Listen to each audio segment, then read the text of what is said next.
more local news every day. You're watching Fox 4 at 4. The FBI is investigating this incident as an act of targeted violence. It is unfortunately just the most recent example we've seen of targeted violence.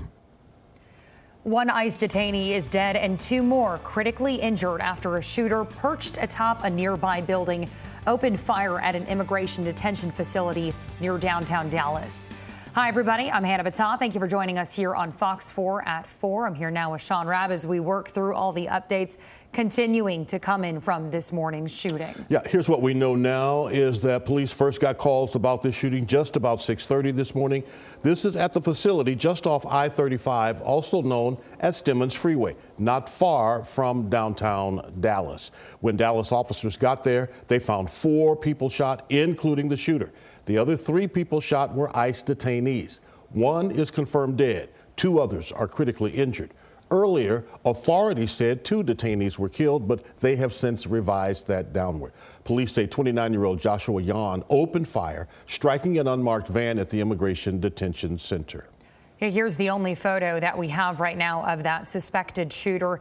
This is a mugshot from 2015 for an unrelated arrest. This arrest was for possession of marijuana out of Collin County. Police say he killed himself before officers arrived today as he was perched on a roof of a nearby building. The director of the FBI has shared this picture of evidence found at the scene of ammunition with anti-ICE messaging. And starting this afternoon, we saw police and FBI carrying out searches at 2 homes possibly connected to the shooter. First was in Fairview, just south of McKinney, at a home in a neighborhood near 75 and the Sam Rayburn Tollway. Yeah, the second was a home in Durant, Oklahoma. Authorities are there right now at the scene investigating. This is in a fairly rural area, just a few miles west of US 75. And that's where we're joined now by Fox 4's Stephen Dial, who's been following this police activity as it moved north from the scene in Dallas. Stephen. Hannah, we've been in Durant, Oklahoma for multiple hours, but we've just started seeing recent activity in the last 30 minutes. I'm going to step out of the shot so you can see what's happening. Before you see the B-roll that we shot moments ago, you see a Bryan County Sheriff's deputy driving down this road. Behind it is a home connected to the suspected gunman in the Dallas ICE shooting. Now I want you to look at video that we shot less than 30 minutes ago. In that video, you see an armored vehicle coming in with a battering ram and other multiple federal law enforcement agencies. At least the ATF and FBI are here on the scene. Moments after they entered the property, we heard a loud bang. Could have been them breaching a door, could have been a flashbang. I don't know because it's so far away from this property, but more activity in the last 30 minutes here in Durant, Oklahoma. Now, earlier today, we were in Fairview, Texas. That's outside of McKinney. There is another property associated with the alleged gunman in this Dallas ICE shooting. There, we actually were on scene when we saw what appeared to be family members arriving, and later the FBI and federal agents showed up at that location. Now, it's a quiet neighborhood, of course, like you typically hear with these types of stories. We talked to a neighbor. Take a listen. And I went out to check the mail, and I saw Fairview police here and a few other cars, and I, started wondering what was on. And then my neighbor across the street from me had texted me and told me what was going on. And it's just, you're kind of shocked and amazed that it could happen that close to you. So here back in Durant, Oklahoma, we are, finally seeing the kind of activity here. We don't know, what they may be finding inside. Again, Sky 4 flew high above earlier before federal officials arrived, but now later we can only see what this entrance to this long road is to that property. It's a property and then a shed type property also on the property that, documentation traced us back to connecting it to the alleged gunman. Again, we are waiting for more details, and so we're going to send it back to you guys for now, and hopefully we'll have an update soon. All right, we'll check back in soon. Stephen Dow, thank you for the update. Well, again, this all started just after 6:30 this morning at that ICE detention facility in Dallas off Stemmons Freeway, right near Empire Central Drive. The moments during and immediately after the shooting were frightening for anyone who heard gunfire. Fox 4's Peyton Yeager joins us near the scene now. And earlier today, we spoke with somebody who was on the phone with a family member as soon as those shots were fired. Peyton. Hi, Hannah. Yes, we will get to that in just a few moments, but this is about as close as we can get to the ICE facility here off of Stemmons Freeway. We were pushed back all day by Dallas police, but they have been relieved. And behind me, I'm going to have my photographer push in. We do have some Homeland Security vehicles blocking the entrance to this ICE facility. So again, this is kind of where the media is staged right now, but we'll roll on some B-roll that we have been taking all day from the air and from the ground. Now, this is where the targeted attack started this morning at 6:30 a.m. A shooter was on an adjacent roof and fired at the ICE facility and also at unmarked vans in the Sallyport area. We know 3 detainees were shot, 1 was killed, and 2 are in a nearby hospital. Now, FBI is not releasing any information on the victims at this time. We know no law enforcement officers were injured. Again, no law enforcement officers were injured. Now, Hannah, this ICE facility is constantly open for law enforcement, but for some people, they come here for meetings with maybe family members or any necessary appointments. Take a listen to a witness we spoke to earlier today on scene. Sentimiento porque a mí me bastaba adentro. Uno viene con muchas emociones aquí. Now, this woman was very emotional when we spoke to her. When we arrived on scene earlier this morning, she spoke to us in Spanish, but I'll paraphrase for you guys. She showed us pictures of that back area where these detainees enter and exit with law enforcement. That back area, we know, is where the shooting took place. Now, this woman, she was here for a meeting with a family member. She got here bright and early and was in a parking lot nearby when all of a sudden, she says she heard gunfire. It sounded loud. It sounded close, according to this woman, and she tells us she heard more than a dozen shots.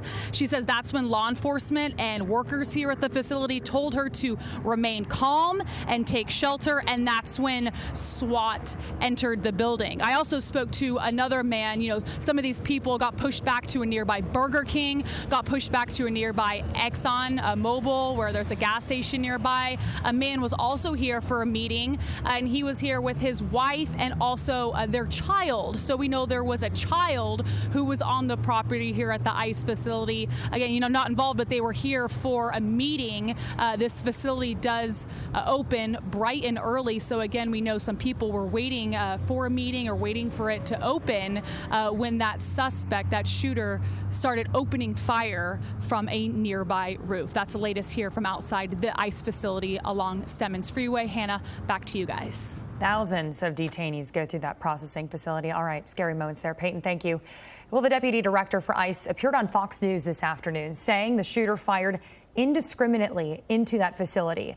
This picture shows the inside of the building. You can see a bullet hole in that framed American flag there, 2 bullet holes. Here's more from that interview. But what we do know so far is that this shooter was firing indiscriminately throughout the whole building. And so this shooter was at a building nearby and shooting directly into the building, going across the entire length of the building, and then including into the Sallyport, which is then where we're seeing a lot of the focus of the investigation in that Sallyport area. But you saw the photos of the American flag and saw that this punctured into the facility. This could have put law enforcement officers in a very dangerous situation, and we're already dealing with casualties of the illegal aliens. That is a tragedy in itself, and we're praying for them and their families and the law enforcement officers that responded to this scene. So just to be clear again, it was believed early on in the investigation that the Sallyport was specifically targeted, but you're saying that's not the case. The entire building was this assailant's target. We found bullets throughout the entire building that had punctured into the facility.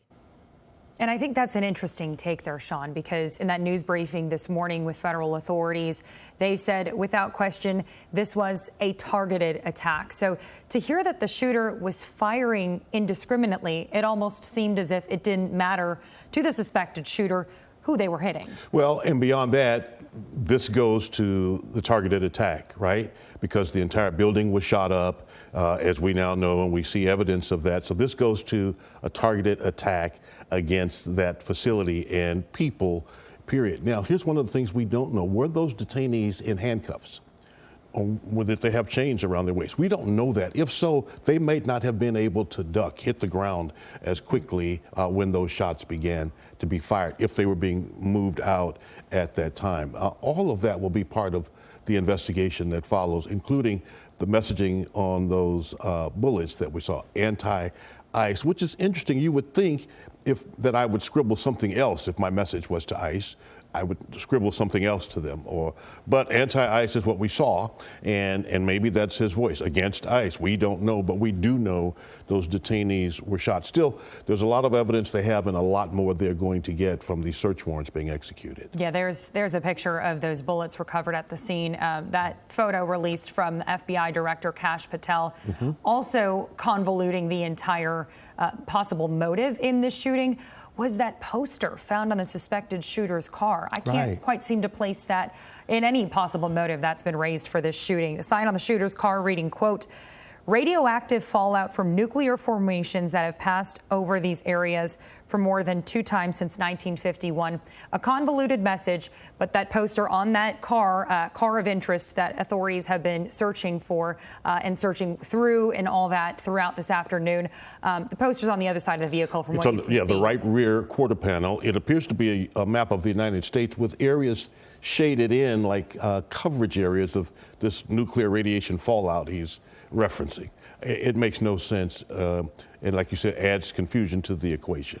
And I think, too, one thing that's worth noting is as much as we're learning about the suspected shooter, we haven't learned anything about the victims. The one person we now know is dead, and the 2 critically injured, whether they knew this suspected shooter, whether they had any sort of connection, or whether this was just some sort of random attack that happened to target them. And of course, understand, they probably have been interviewed also about this now, but we don't know what country they're from. We don't know why they were detained. We don't know if they were all men or women. We just don't know any of that. They are not invisible people.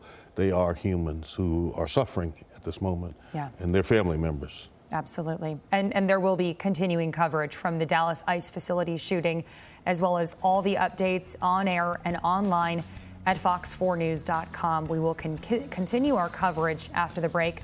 We'll be right back.